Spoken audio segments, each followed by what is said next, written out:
individually, but the sense of oppression, the sense of injustice has proven in the history of mankind that this sense of injustice, this sense of oppression will unite into a strong force that will overcome this oppression, that will overcome this injustice. Indonesia's complete support for the two-state solution in Palestine. We must have an independent Palestine, but we must also recognize, we must also respect, and we must also guarantee the safety and security of Israel. Only then we can have real peace, and no longer hate and no longer suspicion.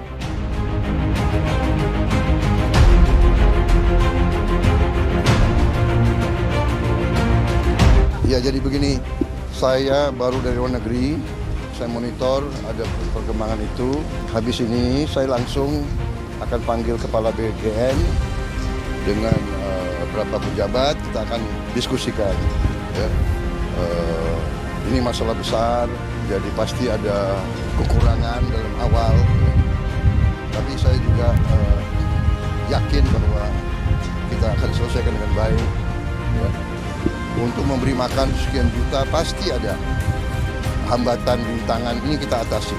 Ya, terima kasih. Terima kasih telah berkenan singgah di channel ini ya. Jangan lupa tekan tombol subscribe dan nyalakan lonceng notifikasinya. Selamat menyimak. Berkolaborasi dengan Ya, Mas Saab, Mas Icang, ini mengenai pidatonya Pak Presiden Pak Prabowo di PBB yang ke-80 ya.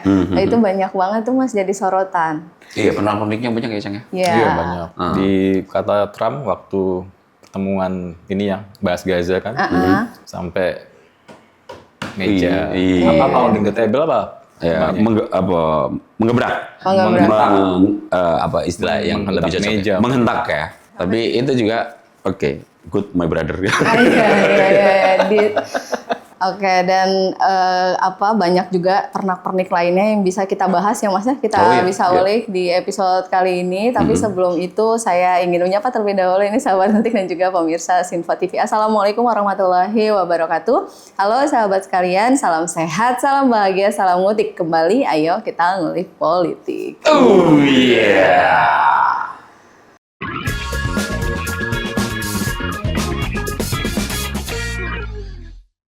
Baik, sahabat Ngutik dan juga pemirsa Sinfo TV, Mas Aab dan juga Mas Icang ini tadi di awal sudah berdiskusi berdiskusi sedikit atau spill lah sedikit gitu ya Mas ya, apa yang akan kita bahas atau kita ulik di episode kali ini. Tapi Mas, di episode kali ini kan juga sebetulnya merupakan BPS ya, atau Breaking Politics sepekan, di mana memang kita tidak akan membahas isu politik yang spesifik aja, tetapi kita juga akan membahas isu-isu yang juga jadi sorotan selama sepekan ini. Apa aja tuh? Nah, sedikitnya itu Mas, saya mencatat begitu ya, ada 7 pemberitaan yang menjadi sorotan. Nanti diulik ya Mas ya, satu persatu. Nah, yang pertama itu adalah penetapan status IKN sebagai ibu kota politik Indonesia. Nah, istilah ibu kota politik ini nih Mas, yang menuai banyak sorotan. Karena sebelumnya juga kan kita udah sempet menyinggung begitu ya. Ini nggak ada nih diatur secara eksplisit dalam undang-undang IKN. Iya kan, isi undang-undangnya cuma ibu kota negara. Nah, untuk itu yang menjadi banyak sorotan dan juga menuai banyak pendapat begitu ya. Ini diperlukan penjelasan lebih lanjut mengenai konsekuensi hukum, administrasi dan juga tata kelola pemerintah setelah perubahan status tersebut.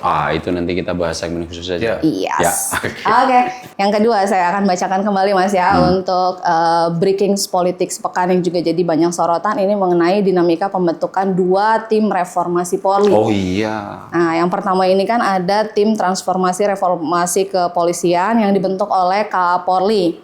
Dan juga ada Komisi Reformasi Kepolisian atau KRK yang dibentuk oleh Pak Presiden Prabowo Subianto. Kalau yang terakhir disebutin dia belum, nunggu Pak Prabowo pulang dulu ke tanah air. Oke. Nah, ini juga menuai banyak sorotan nih Mas, dan juga perdebatan di publik begitu ya, terutama mengenai potensi tumpang tindih mandat hingga terkesan membuat tim tandingan. Nah, kalau itu ada breaknya kita bahas lebih khusus, Cang. Kalau Pak Prabowo definitif sudah membentuk tim komite ya. Yang 9 orang itu. Yang 9 orang, salah satu di antaranya kemarin kan Pak Mahfud MD. Mahfud, dan kalau kata Mas Pras juga kemungkinan ada ex-Kapolri. Oh iya. Nah, untuk kemudian kan jumlahnya akan 9 ya? Iya. 2 sudah, 7 yang lain kita tunggu. Baru nanti kita diskusikan khusus lagi. Siap. Iya. Yang selanjutnya nih Mas, masih ada ini mengenai evaluasi program MBG, makan bergizi gratis ini setelah kasus keracunan di sekolah-sekolah. Ini nanti salah satu yang harus kita bahas khusus di episode ini. Episode kali ini ya, karena memang menuai banyak sekali juga sorotan dan perbincangan begitu Mas ya, terutama nih Mas di Kabupaten Bandung Barat dengan korban yang mencapai ratusan jiwa. Ya, ini 1.000 kalau Mas. Nah, gue agak cukup concernnya begini aja, Cang. Ini kan baru keracunan, baru dirawat ya. Jangan sampai nunggu pemantik ada yang meninggal dunia. Oh iya, jangan sampai menuju fatal itu ya. Iya, nanti kasus Afan bisa terulang itu. Nah, untuk itu Mas, desakan dari berbagai pihak, ini juga termasuk dari Komisi Perlindungan Anak Indonesia atau KPAI begitu ya, dan juga dari DPR agar pemerintah melakukan evaluasi dan juga perbaikan menyeluruh terhadap program makan bergizi gratis atau MBG ini. Masih terkait dengan MBG nih Mas, yang juga jadi sorotan di media massa juga ini viral, yaitu polemik surat rahasiakan keracunan program MBG di Sleman. Betul. Nah, kalau yang saya dapat informasinya begitu ya, saya mencatat surat yang viral ini dikeluarkan oleh Satuan Pelayanan Pemenuhan Gizi atau SPPG di wilayah Sleman dan berisi 7 poin nih. Dan salah satunya itu adalah mewajibkan penerima manfaat agar tidak menyebarluaskan informasi jika terjadi dugaan keracunan akibat konsumsi MBG. Agak kontroversial dan sangat dipertanyakan. Betul sekali, juga dianggap bertentangan dengan prinsip keterbukaan informasi publik dan dinilai dapat menghambat transparansi serta penanganan kasus kesehatan. Soal akuntabilitas lah ini, Jam. Betul. Apalagi? Nah, jadi yang selanjutnya ini adalah status Kementerian BUMN yang diubah menjadi badan penyelenggara atau lembaga tersendiri. Ini kemarin kan agak cukup ambigu itu, Cang. Masih belum jelas apakah jenis kelamin. dilebur Danantara. Betul. Apakah dilebur ke Danantara ataukah ini menjadi badan seperti penyelenggaraan? Ini Neng, revisi undang-undangnya itu ditargetkan oleh DPR dan pemerintah selesai sebelum reses Oktober besok. Nanti karena ini penting terkait dengan lembaga yang diperuntukkan seperti holding besar BUMN negara lain, Jang. Lo kayaknya harus membahas khusus nih, harus dikomparasi nanti ya. Iya, dikomparasi dengan negara-negara lain karena ini penting banget sebagai sokok guru ekonomi Indonesia. Asetnya berapa, Cang? $1 triliun ya. 1 triliun US dollar. Kalau kita konversi ke rupiah berapa itu? 16.800 triliun. Hampir 17.000 triliun ya. APBN kita cuma berapa? 3.750 triliun. Gila. Oke. Next ya. Kita ada pemberitaan mengenai Presiden ke-7 Indonesia nih Mas, yang kembali mendapat kepercayaan internasional, yaitu ditunjuk sebagai Dewan Penasehat Bloomberg New Economy. Pak Jokowi ya. Canggih. Ini sih banyak jadi sorotan banget ya, karena kan dalam pengumuman resminya ini pada Selasa 23 September 2025 begitu ya, Bloomberg menyebutkan Jokowi ini sebagai salah satu dari 22 tokoh dunia yang tergabung dalam jajaran Dewan Penasehat. Namanya kini sejajar dengan para ekonom global, mantan PM itu seperti Gina Raimondo, mantan Menteri Perdagangan AS, dan juga Mario Draghi, yaitu mantan PM Italia dan Presiden Bank Sentral Eropa. Tapi banyak. Nggak mau kalah. Sama Bu Retno kan juga, Mas. Ya? Jadi urusan khusus PBB air, sama juga dirut perusahaan di Singapura. Tapi kemudian terkait ini, kalau Pak Jokowi jadi penasehat Bloomberg ya? Kan Pak Prabowo baru ketemu sama ownernya langsung. Michael Bloomberg kan. Yang juga beliau itu juga pemilik media Bloomberg dan ex-wali kota New York 3 kali. Tapi memang kalau saya cari lagi gitu ya di media, Pak Jokowi pun belum ngasih statement ya terkait ini ya. Tentang pertemuan Pak Prabowo dengan Michael Bloomberg, Bloomberg, ya agak cukup sulit ini karena lidah Jawa di Jawa. Itu juga belum ada poin-poin penting yang kemudian disiarkan oleh Setkap untuk diinformasikan ke kita semua. Oke. Siap, dan selanjutnya ini yang tadi juga sudah kita spill di awal ini mengenai pernak-pernik pidatonya Pak Presiden Prabowo di sidang Majelis Umum PBB ke-80 yang juga menjadi sorotan utama di dalam maupun di luar negeri ya Mas ya. Kalau misalnya saya boleh mengutarakan begitu ya, ini kan juga yang salah satu nih Mas ya, kalau yang saya catat yang menjadi banyak sorotan itu adalah pidato yang disampaikan oleh Bapak Presiden Pak Prabowo ini adalah itu menggarisbawahi komitmen Indonesia terhadap perdamaian dunia dan dukungan teguh Indonesia pada Palestina untuk solusi dua negara, two state solution ya, dan menawarkan bantuan termasuk tadi ada bantuan finansial bahkan masih dan banyak pengiriman pasukan perdamaian ke Gaza itu ya Mas ya. Nah, pernyataan ini tuh banyak yang mengindikasi gitu ya bahwa menunjukkan konsistensi Indonesia dalam memperjuangkan kemerdekaan Palestina di forum internasional. Masih dalam momen lawatan Bapak Presiden Prabowo ke luar negeri ini, Indonesia dan Kanada juga menandatangani perjanjian dagang komprehensif economic partnership agreement. CEPA. Ya. Ini yang ketiga Mas sebetulnya. Yang ketiga ya. Indonesia. Yang pertama justru sama Peru. Oh iya, Peru sudah. Bulan lalu sudah tanda tangan sama presidennya. Lalu Uni Eropa minggu lalu. Oh ya, minggu lalu. Yang terakhirnya sama Kanada. CEPA. Kalau yang dengan Peru berapa ya hasil kesepakatannya? Sekitar mungkin nggak terlalu banyak Mas ya, 15 triliun kalau nggak salah. Ini negara kecil ya. Negara kecil. Kalau ini di CEPA ini nih, kalau nggak salah, oleh-oleh nanti yang akan dibawa Pak Prabowo ke dalam negeri untuk barang-barang kita yang bisa kita berdagangkan, nilainya sampai hampir 200 triliun yang bisa kita kerjasamakan dengan Kanada itu. Oke, nah Mas Aap langsung ke ulikannya sama Mas Icang boleh nih mengenai tema apa yang akan kita bahas ulik lebih dalam mengenai ini. Kalau saya Mas pengen tahu ini ulikannya mengenai ya itu tadi pidatonya Pak Prabowo atau dengan gimmick-gimmicknya lah begitu ya. Kalau tadi gue punya game sedikit ini. Oke. Neng. Kalau gue tantang lo berdua menunjukkan satu kata terkait Pak Prabowo yang pidato di United Nations General Assembly ke-80, ada 8-nya lagi nih. Angka keramat ya. Angka keramat ya. 17 Agustus kemarin kemerdekaan kemarin ke-80 ya kan. Ini pidato di forum pertama PBB juga UNGA 80, United Nations General Assembly. Bahasa Indonesianya apa ya? Umum Perserikatan Bangsa-Bangsa gitu ya. Iya kan? Kalau harus merepresentasikan satu kata untuk Prabowo memberikan pidato di UNGA 80 ini apa? Mas Icang. Realis. Hebat. Kalau gua satu kata, bangga gua, Cang. Sumpah bangga gua, Cang. Kalau ada diksi di atas bangga, apa ya kira-kira ya? Terenyuh lah gua. Terenyuh secara lebih dalam gitu melihat setelah sekian lama secara retorik, secara perlakuan bangsa-bangsa lain dan substansi tiga-tiganya dapat tuh, Cang. Bahkan kalau kita pemantik di awal tadi yang kemudian ketika Presiden Donald Trump bertemu dengan negara-negara Muslim, negara Islam ya. Iya, dan negara-negara Muslim langsung yang ajak sorot utama Donald Trump adalah pidato Pak Prabowo yang kemudian awalnya kan memuji Emir Qatar, good my friend, you too my friend, you too my friend, rounding table, terus juga itu kan kalau lagi marah gimana ya, itu juga kan? Betul, kalau lagi marah bisa dibayangkan. Itu kan juga sempat tanyakan ke Pak Prabowo Mas waktu udah selesai, gimana tanggapannya, itu kan Pak Trump memang humoris orangnya. Gitu.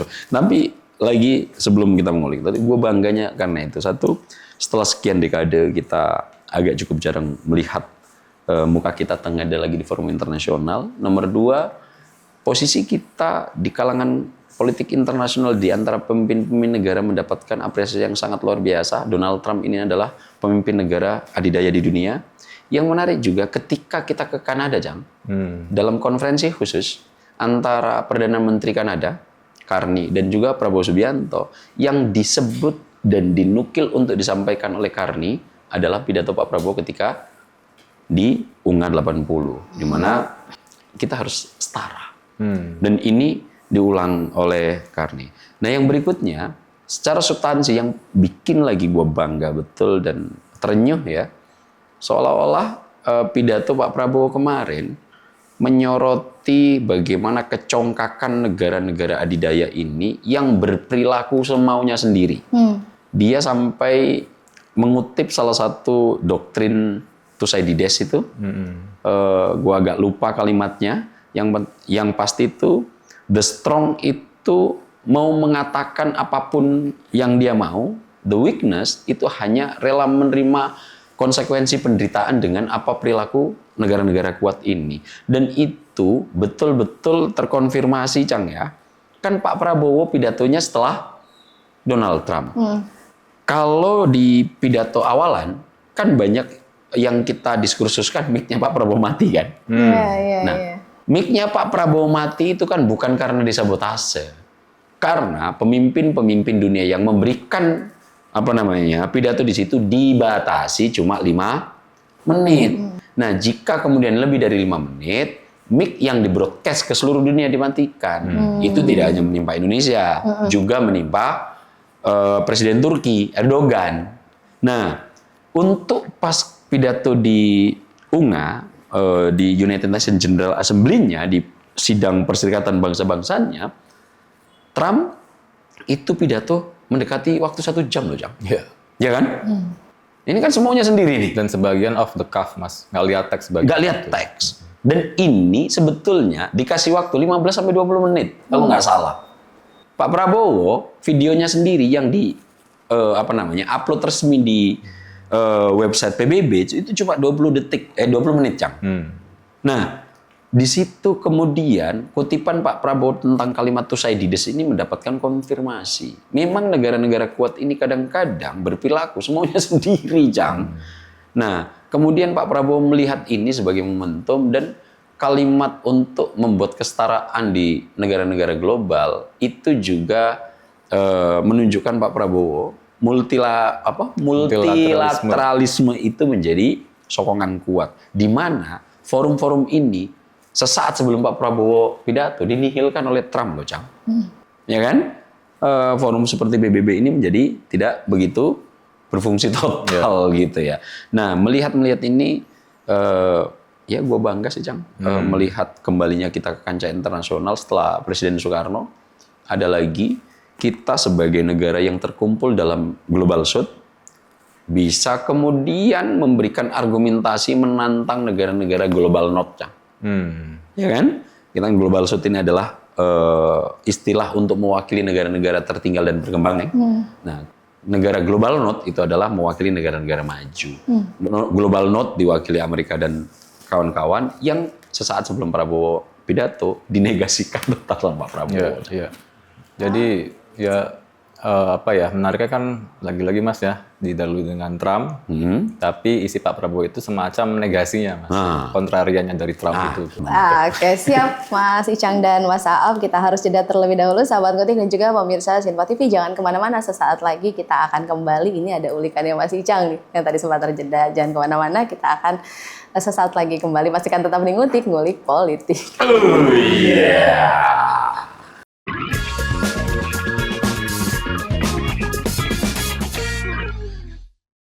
Sahabat Ngutik dan juga pemirsa Sinpo TV, kembali lagi di Ngutik. Ayo kita ngulik politik. Oh iya. Baik sahabat Ngutik dan juga pemirsa Sinpo TV, tadi kita sempat terjeda ini ulikannya Mas Icang ya Mas ya. Kira-kira apa nih ulikannya Mas Icang mengenai pernak-pernik pidato Pak Presiden Prabowo di sidang Majelis Umum PBB ke-80. Iya. Monggo. Tadi kan terhenti ketika saya menyatakan Pak Prabowo ini sebagai negasi atau kontrarianya Donald Trump. Itu kan juga sebelum Trump, yang pertama itu kan kepala negara kan ini Mas ya, Presiden Lula ya. Itu banyak yang bertanya loh, Cang.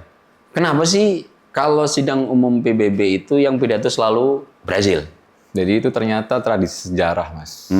Sekitar tahun 50 pertengahan, ketika sekjen itu melempar ke floor, siapa yang mau duluan, itu nggak ada yang nyaut kecuali Brazil katanya. Oh, jadi nggak ada yang mau angkat tangan nih? Angkat tangan Brazil, akhirnya jadi tradisi sejak itu. Oke, itulah kenapa kemudian setiap sidang umum PBB, Brazil selalu menjadi yang pertama. Yang kedua selalu AS karena tuan rumah. Oke. Yang ketiga ini Mas, setelah sekian presiden ya, dari Pak Karno, siapa lagi? Pak Soeharto, Pak Pak SBY. Bu Megawati juga pernah ya? Iya, kita nomor 3 nih. Nah, yang paling dekat itu kalau nggak salah urutan 16, Pak SBY. ya kalau nggak salah. Iya. Nah, menariknya kan ketika Lula itu juga hampir mirip di awal, nyatakan bahwa multilateralisme itu sekarang sedang di crossroads, persimpangan jalan. Nah, itu sangat dibuktikan ketika yang nomor 2, Trump sebagai kepalanya ya Mas ya, daya ini, itu lebih banyak ngomongin Amerika Mas. Dan bahkan apa ya, semacam membuli PBB kan. Oh iya. Gara-gara ada 2 insiden kan. Apa aja itu? Yang pertama Lift mati ya? eskalator mati. Iya, eskalator mati. Yang kedua prompternya mati juga. Tapi ada yang ini Mas, coba analisis ya. Kemungkinan itu yang matiin timnya Trump sendiri. Oh gitu ya. Sengaja nggak sengaja. Karena kan jadi katanya itu tim advance-nya dia mau memfoto first lady-nya dari atas, entah sengaja atau nggak kepencet tombol daruratnya Mas. Satu itu. Dan yang kedua, kita tahu lah ya, Trump ini kan seorang pengusaha yang juga pelaku showbiz. Oh iya. Dulu kan gue zaman sekolah ngelihat ini Mas acara dia di Apprentice itu. Oh iya itu. Ini yang banget terkenal itu. You're Fired gitu Betul. Dia selalu gimana caranya terlihat sensasional depan kamera.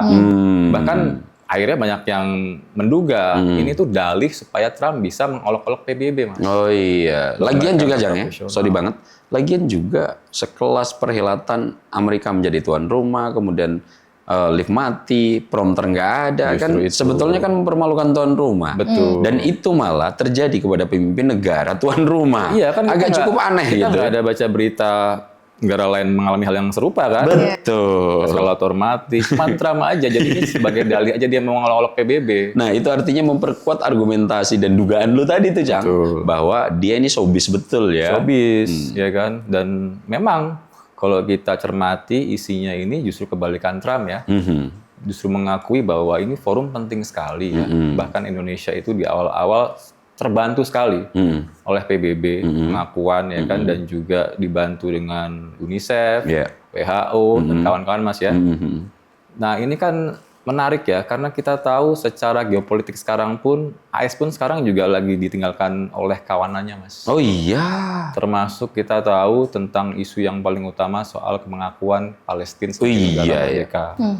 Negara anggota PBB berapa? 193-an. 193. Yang belum mengakui berapa jumlahnya, Cang? Kalau nggak salah ya, gue ingatnya yang sudah mengakui aja. Sudah 156-an. Berarti 37-an. Nah, 37-an ya. Negara utama yang belum itu termasuk Amerika, Negara-negara besar yang belum apa? Itali, Jepang, Jerman. Korsel, Jerman. Oh, belum, Mas. itu belum ya? Bahkan Skandinavia, empat-empatnya itu ya, Finland, Norway, Swedia, Denmark, itu sudah menyatakan kalau Netanyahu Datang ke sana? tangkap langsung. Ditangkap langsung. Nah, perkembangan terbaru tentang tesis lo bahwa saat ini sudah mulai ada perbedaan sikap dan pandangan terhadap aliansi Amerika, itu kan kita lihat 5 anggota aktif Dewan Keamanan PBB mana aja tuh? Inggris, Prancis, kemudian Cina, Rusia, AS. Di antara 5 ini yang punya hak veto ini, kalau nggak ini secara definitif 4 sudah ngakuin loh, Cang. Betul. Bahkan yang paling baru dan yang paling menjadi gempa percaturan politik aliansi Amerika itu Inggris. UK. Dan kalau nggak salah, Palestina langsung buka kedutaan besar di sana hari yang kan? sama diakui, langsung berdiri kedutaan Palestina resmi di London. Bahkan ini Mas yang lucu lagi, konsulat ya kalau nggak salah di Israel itu mengubah alamat di Israel, diubah jadi dari Israel ke Palestina. Itu kan marah besar itu. Iya. Nah, kalau lo lihat konsekuensi negara-negara aliansi kuat Amerika ini tiba-tiba berbeda pandangan dengan sikap Amerika soal pengakuan terhadap Palestina, apa yang lo lihat, Cang, dari situ? Nah, di sini tuh menariknya adalah ketika ada pertemuan di sela-sela itu ya, yang sama negara Islam itu, ada Pak Prabowo, ada Qatar, Emirat Arab, Turki yang di sebelahnya Trump juga. Oh ya, langsung ya duduk ya. Pakistan dan Arab Saudi itu. Gue melihat sekarang justru yang punya leverage itu negara-negara Islam ini, Mas. Kenapa lo bisa ngambil kesimpulan itu? Ya dari ini aja, Mas ya, dari duduknya aja. Trump itu sama Turki sejajar loh, Mas. Oh iya. Sementara sama NATO itu kayak dikuliahin itu.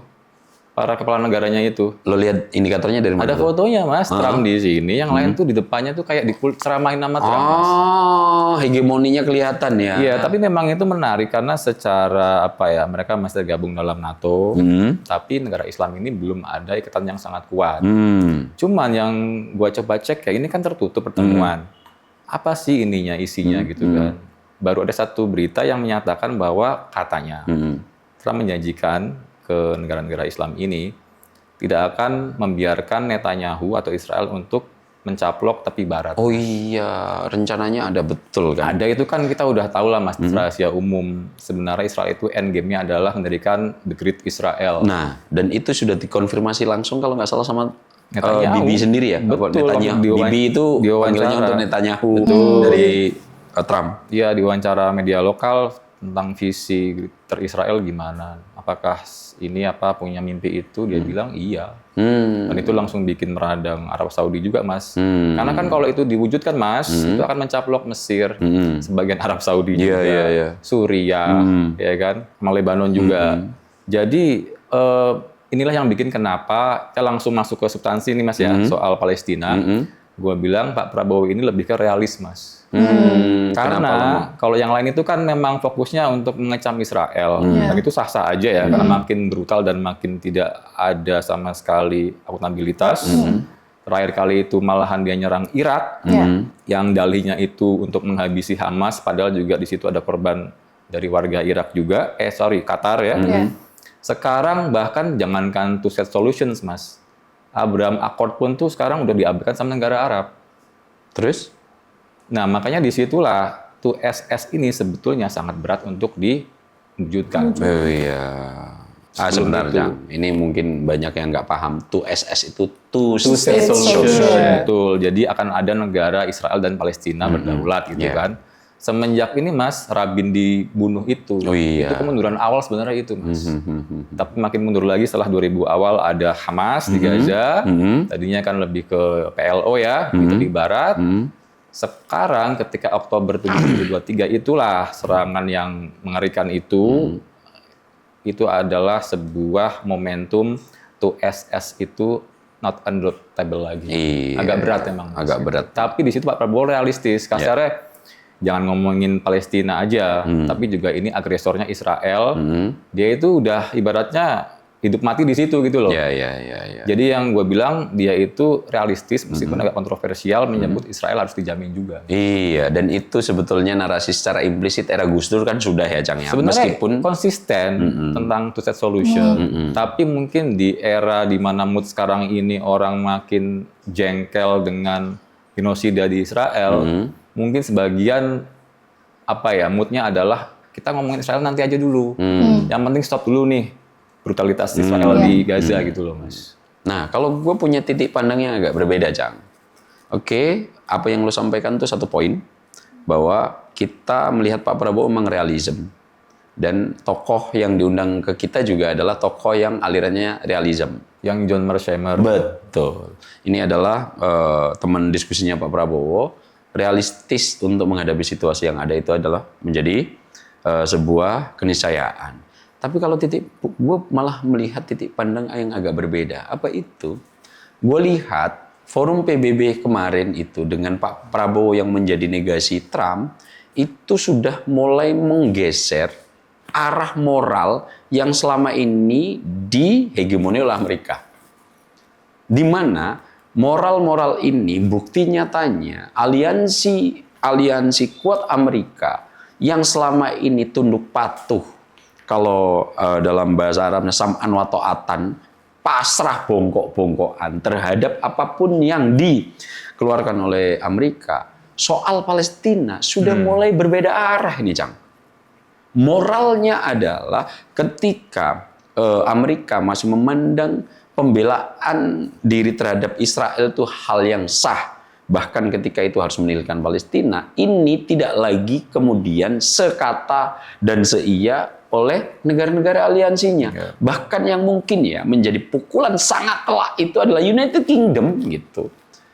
Inggris ini adalah afilialis besar klasik AS yang kemudian untuk menata moral dunia ini selalu menjadi rujukan. Nah, saat ini ada resistensi dari penentuan moral global tidak lagi cenderung ke Amerika sentris.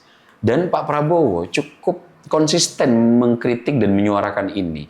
Bahkan sebelum ke pidato di PBB juga Pak Prabowo kan sudah kerap kali melakukan ini imperialis ini datang ke negara-negara global South, nyeramahin ketika kita sudah ikut, tiba-tiba dia berperilaku sebaliknya. Nah, ini pandangan gue satu, ada degradasi moral dari penentu yang dulu Amerika sebagai polisi dunia tidak lagi diturut oleh negara-negara PBB. Pidato-pidato dari negara-negara kan cukup keras tuh, Keras. Ya kan, Chile, Indonesia, Kolombia. Ini bahkan ada beberapa delegasi Amerika yang harus keluar, walkout kan, tidak mendengarkan. Itu nomor satu. Nomor dua, sekarang NATO sudah tidak monolit lah, Cang. Artinya, meskipun dalam fakta pertahanan mereka masih cukup solid, tapi anggota-anggota NATO sudah mulai berani untuk berbeda pandangan.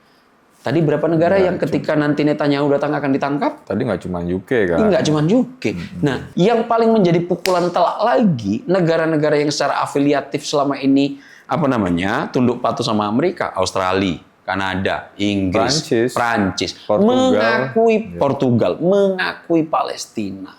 Ini pukulan yang sangat telak. Meskipun nanti secara implikasi real di lapangan tidak akan terlalu berpengaruh signifikan, tapi gue melihat ini tonggak awal bahwa moral dunia tidak lagi Ya, AS. agak rumitnya sebenarnya kan ada kasus lain, Mas, yaitu Apa itu? Ukraina kan. Nah, Kalau AS itu nggak nge-backup, berat juga lawan Rusia kan. Makanya di situ gue lihat leverage-nya itu lebih bebannya lebih ringan itu negara Islam sekarang, termasuk Global South gitu. Nah, di sektor itu gue masih melihat ini ada pergeseran shifting moral, tidak lagi kemudian apa-apa ditentukan Amerika, dan negara-negara Global South diwakili misalnya untuk wilayah-wilayah ini Brazil, Indonesia, dan beberapa negara yang lain sudah berani bersuara keras.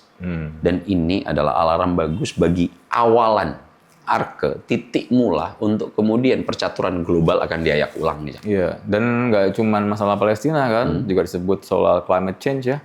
Nah, climate change itu juga menjadi bukti nyata yang dikemukakan Pak Prabowo di climate change. Ya, bahwa intinya nggak usah nguliahin kita lah, kita itu korban climate change. Itu pantai utara kapital kita, Jakarta gitu ya, itu turun sinking ya, ambles 5 cm per tahun.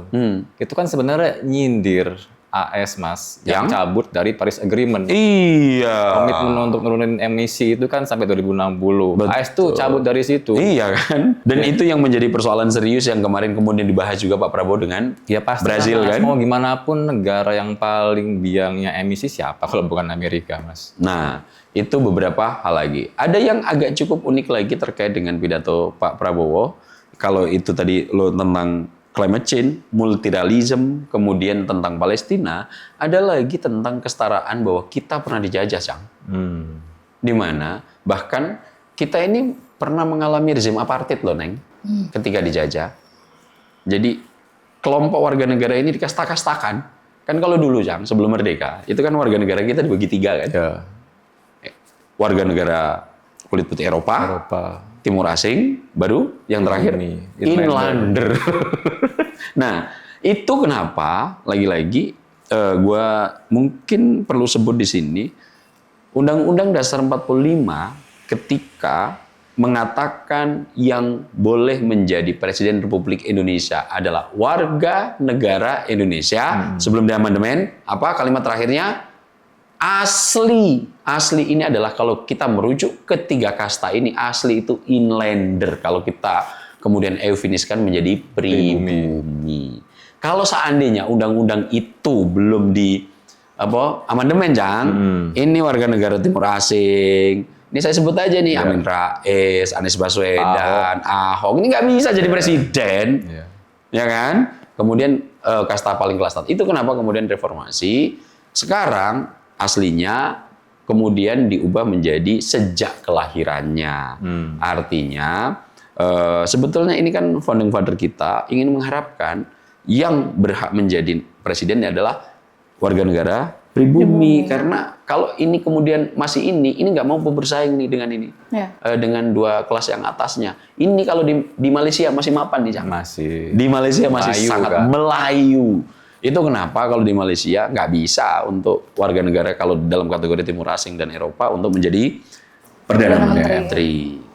Kita masih akan tetapi karena ini sudah diamandemen, maka untuk warga negara di kelas 2 dan kelas 1 bisa menjadi presiden. Oke, Mas Aab dan Mas Icang, ini masih banyak juga ternyata topik-topik yang harus kita bahas, tapi di segmen selanjutnya, Mas. Iya, karena di segmen ini kita harus jeda terlebih dahulu. Sahabat Ngutik dan juga pemirsa Sinpo TV, jangan kemana-mana, sesaat lagi kami akan kembali. Pastikan tetap di Ngutik, ngulik politik.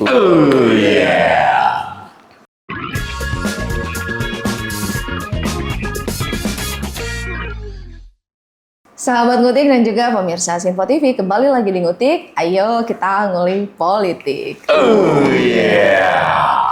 Baik, Mas Aab dan juga Mas Icang, monggo dilanjutkan kembali ini ulikannya mengenai topik yang sempat terjeda tadi ya. Masih membahas mengenai pernak-pernik pidato Pak Presiden Pak Prabowo ya di sidang Majelis Umum PBB ke-80. Mungkin mau ada yang ditambahkan sebelum kita ke topik Yang menarik selanjutnya. terakhir, Iya. ini Mas Icang juga pasti akan mengulik. Iya.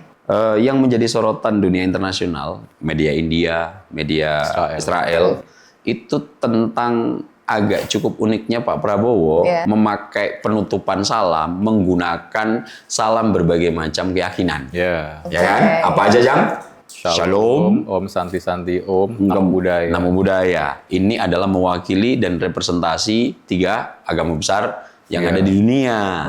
Makanya itu India seneng banget karena ada 2 kan dari India kan sama Hindu itu Om Santi, Om dengan Namo Buddhaya itu dari bahasa kita loh dibilang kayak gitu. Mereka pride juga itu. Kalau Israel itu ada yang ngebahas di Times of Israel bahwa memang itu kan kayak semacam diambil bahwa Pak Prabowo ini mendukung Israel. Padahal ternyata umat Kristen di dunia itu nggak pakai shalom kecuali Indonesia. Dan itu pun cuman Kristen Protestan karismatik kalau masalah Katolik agak janggal karena itu sebetulnya adalah salam khas dari agama Yahudi ya. Tapi itu sebagai ini aja lah Mas, mungkin ya hal-hal trivial aja. Iya, hal-hal trivial, tapi poin gua nggak di situ, Jang. Poin gua adalah kalau kalian mengajari kita tentang toleransi, kita itu sudah duluan melakukannya. Dan ini memberikan salam berbagai macam keyakinan, bukan kemudian kita akan mempercayai salam yang akan kita gunakan, tapi lebih kepada penghormatan bahwa kita itu hidup koeksistensi bersama dengan berbagai macam latar belakang keyakinan, dengan berbagai macam agama yang kita sandang, akan tetapi karena kita cukup diverse gitu, kita cara menghormatinya itu adalah melakukan salam seperti yang dilakukan Pak Prabowo. Jadi kalau mereka mengajari kita tentang toleransi, kebebasan beragama dan toleransi hidup dalam keberagaman, kita udah jauh-jauh hari melakukannya dan ternyata ini buat shock media-media asing gitu, Jam, ya kan? Membuat shock media-media asing. Ya kita kayak gitu kayak sehari-hari udah kayak gitu. Iya, sehari-hari kayak refleks pejabat mau ngasih sambutan aja gitu. Betul. Jadi ini sudah mendarah daging gitu dan kita sudah selesai di situ. Nggak ada lagi yang mempersoalkan, oh Pak Prabowo kok pakai salam untuk agamanya orang Nasrani, orang Yahudi, kemudian orang Hindu, orang Buddha. Kita cara menghormati dan bertoleransi ya begini, sudah praktik sehari-hari, Cang, gitu. Dan ini ternyata di kalangan media internasional asing dan shock mereka. Norak mereka. Oke, kita berlanjut nih ke topik yang selanjutnya. Ini juga yang saya ingin ulikannya lebih jauh dari Mas Aab dan juga Mas Icang mengenai program makan bergizi gratis atau MBG. Ini terutama setelah kasus keracunan di sekolah-sekolah ya Mas ya, yang tadi sampai ribuan, hampir menyentuh. 6.000. Ya. Bahkan di Bandung Barat sendiri hampir 1.000 siswa ya. Kalau dan statusnya udah KLB, Jang ya? Sudah. Ya. Kemudian nih Mas, tadi juga kan Mas Aab sempat menyebutkan ini cukup keras ya Mas ya, mengenai MBG ini jangan sampai ada kasus yang meninggal dunia. Mungkin Mas Aab dan Mas Icang. Ya gua sebelum lo, Jang, gua hanya berharap pemerintah, terutama BGN, segera melakukan evaluasi. Ini pemerintah baik eksekutif legislatif tidak denial bahwa mengakui ini ada, Pak Prabowo langsung menelpon Kepala BGN. ketika di sela-sela wawancara SCTV, dan pada kita tapping nih Ceng, Neng, Ya.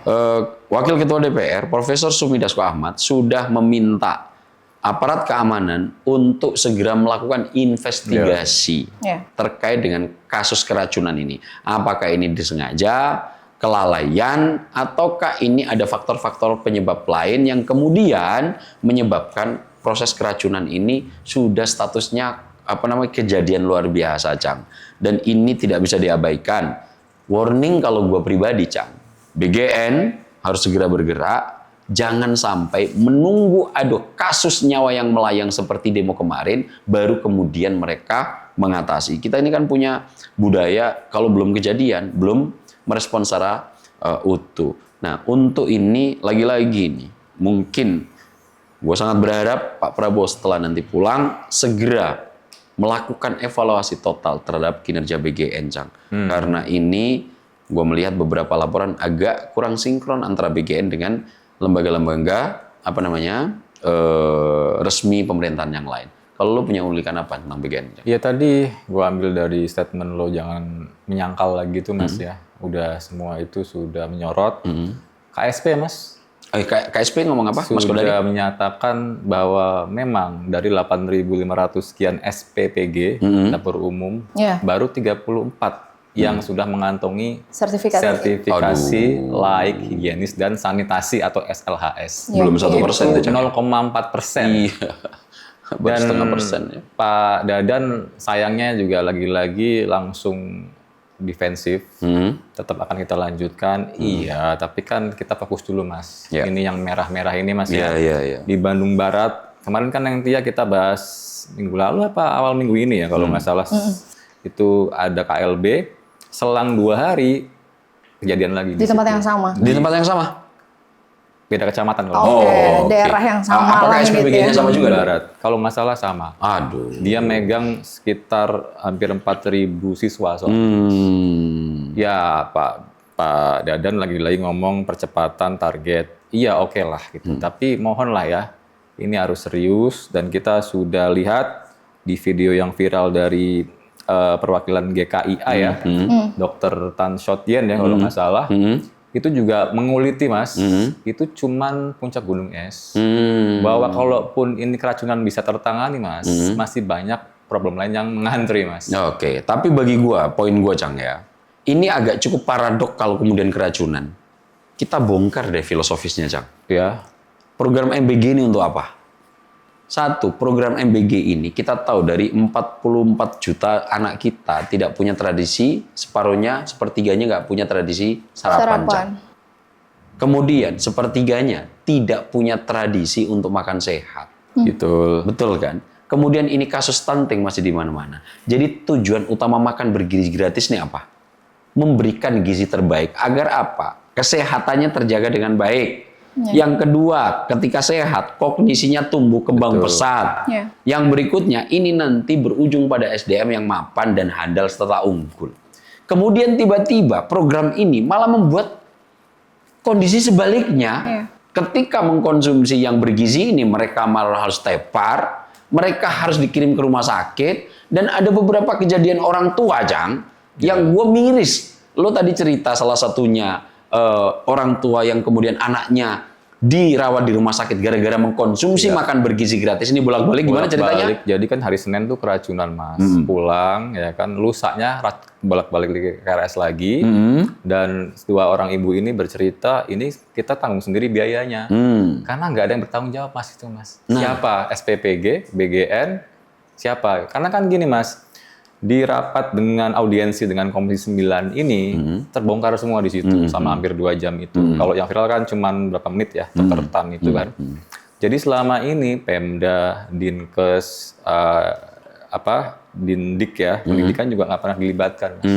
Padahal kita tahu BGN ini adalah sebuah lembaga baru, badan baru yang mungkin secara struktur belum sampai ke bawah. Iya. Sementara yang udah eksis kan ada posyandu, tenaga gizi, itu nggak pernah diajak bicara, Mas. Nah, disinilah akhirnya terjadi paradoksal antara niat mulia yang diharapkan terwujud dari program makan bergizi gratis, alih-alih memberikan kesehatan, malah mengirim anak-anak kita ke rumah sakit.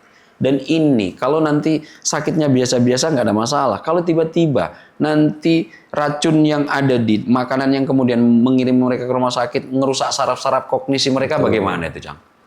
Nah ini kan menjadi paradoksal. Makanya gue betul-betul concern dan mendukung betul investigasi yang dikeluarkan oleh Profesor Sumidaso Ahmad. Karena ini bagi gue sudah tidak rasional. Ini hasil berkebalikan dengan filosofi awal bahwa untuk MBG mengharapkan anak yang mengkonsumsi ini disediakan oleh negara tiap hari sehat. Ya, bahkan kan ada yang miris Mas ya, beberapa netizen gitu mengungkap bahwa SPPG ini yang miliaran itu kalah sama abang-abang cilok katanya. Iya. Atau mamang-mamang yang di sekeliling sekolah itu kan. Cilor itu kan. Mereka ya kita nggak pernah dengar gitu ya. Karena mereka itu ya itu yang gue sebut punya skin in the game itu Mas. Kalau mereka sampai ada yang bermasalah dengan makanannya, itu kan nggak akan laku. Nggak akan laku lagi. Sementara SPPG ini kayak lenggang kangkung aja gitu loh, Mas.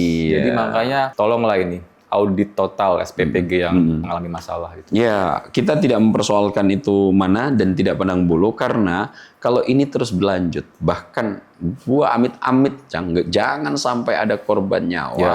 Karena kalau ini terjadi, kemarahan masyarakat akan membuncah. Oh iya, pasti kan ini kan ya di akuarium Mas ya. Iya. Dan betul kata Kepala KSP ya, kita tuh sekarang udah di genggaman kita dapat semua informasi di tangan. Ini nggak bisa ditutup-tutupi. Yang kayak ada surat dari Sleman. Nah, di mana itu?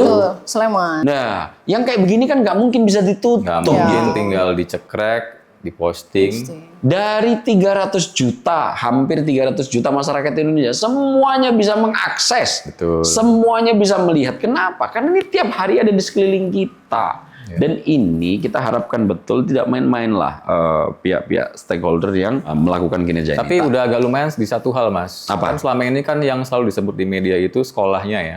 Ya. Di Bandung Barat kemarin tuh udah kesebut tuh SPPG-nya. SPPG-nya ya. Kesebut ya, udah kesebut mulai. Artinya sudah mulai naik kelas. Ya, sekarang. tapi agak defense. Kan ada wawancara dengan asisten dapurnya. Kan kalau nggak salah itu lauknya ayam geprek sama ayam kecap. Dia masih, kita tapi ini kok udah cek nggak kenapa-napa gitu. Ya gitu buktinya. Tapi kan argumentasi ribuan kali pun kan itu nggak bisa mematahkan faktanya Mas ya. Iya. Ada keracunan di situ gitu. Iya, dan faktanya setelah makan itu. Betul. Nah, ini kan yang menjadi cukup perhatian. Namun di sisi ini, gue cukup sepakat ya, ada evaluasi total tuh nih terkait program MBG ini. Karena ini adalah program yang populis Prabowo yang bisa dicek siapapun orang. Semuanya orang bisa melihat. Nomor 2, yang MBG ini gue menjadi concern Jang ya, karena ini melibatkan orang yang ada di sekeliling kita. Ini orang-orangnya ini mentalnya harus mulai diasah ulang ini Jang. Ya. Ini kadang-kadang gue juga agak cukup miris ya melihat. Miris Mas. Ternyata ini tidak hanya di birokrat. Ketika ada program yang ada di kepala mereka itu proyek. Ya. Sehingga ketika sudah kata proyek, yang penting sudah ada yang mengerjakan, ini kemudian kualitas dinihilkan Jang. Betul. Nah, kalau sudah kualitas dinilaikan, yang beginilah adanya. Kalau seandainya ini program yang di atas di dalam goa gitu, Cang ya, tidak melibatkan banyak orang, mungkin penutupan yang semacam surat-surat yang beredar viral itu bisa dilakukan. Lah ini kan lagi-lagi semua mata bisa melihat, Mustahil. bisa memverifikasi. Mustahil. Mas Godari yang bilang ini sudah ada di tangan kita, semuanya bisa verifikasi, itu real. Makanya segera memang harus dilakukan investigasi apakah ini kan ada yang mengatakan sabotase Jang ya. Beberapa itu ini harus dikelirkan. Ya. Apakah emang kelalaian SDM yang kurang ataukah bahan-bahan mentahnya yang diperoleh ini kan ini kan diharapkan nanti petani-petani sekeliling paling bawah itu bisa bekerja sama dengan SPPG itu. Ini aja belum langkah ke arah sana. Tapi benar kata lo, Jang, seandainya masalah keracunan ini nanti selesai, ini memang masih banyak yang akan dilakukan. Tapi kalau yang lain-lain, Jang, itu tidak berkorelasi langsung dengan substansi. Ini kan kalau sekarang ini keracunan, ini substansinya yang langsung diiris.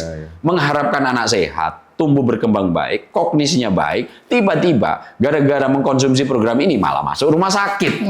Ini kan ironi betul. Betul Dan ini gitu. kan sudah berjalan 9 bulan. Gue ingat waktu itu kita sempat ngebahas kan di awal tahun Mas 100 hari Pak Prabowo itu gue masih ngasih benefit of the doubt ya. Oh iya. Tapi kalau udah 9 bulan Nggak bisa ditoleransi lagi, dong. Ini udah. ammo setahun nih, Cang. bisa. Nah, ini kita berharap nih Pak Prabowo nanti pulang tanggal Langsung, 27. Kita tunggu, Cang. Seperti apa follow up dari BGN, seperti apa aparat keamanan, seperti apa evaluasi terhadap SPPG ini, baru nanti kita bahas baru, Cang. Oke. Oke, mau ada yang ditambahkan lagi sebelum kita beralih ke topik selanjutnya? Ini kurang ajar aja sih. Jangan sampai ada yang meninggal aja. Sama satu lagi, Boleh. itu petinggi BGN, tolong dong 1-2 orang masukin yang ngerti gizi gitu ya. Oh iya. Itu penting Mas, kalau dicek kan Pak BGN, Pak Kepala sendiri aja tuh ahli serangga. Wakilnya dari media, sebagian tuh dari militer. Satu lah minimal orang agak paham tentang dari Gizi ya. FKM atau mana. Ya, gitu. sama taruh lagi micromanaging yang kuat lah. Nah itu, teknokrat yang kuat Mas. Iya. Ya. Oke, semoga apa yang disampaikan sama Mas Aab dan Mas Icang juga ini didengar ya Mas ya oleh pemerintah. Kita akan beralih ke topik selanjutnya. Ini juga topik yang menjadi sorotan dan sepertinya ini akan menjadi topik penutup kita karena durasi juga kita Oke. sudah terbatas nih Mas ya di segmen ini mengenai dinamika pembentukan 2 tim reformasi Polri.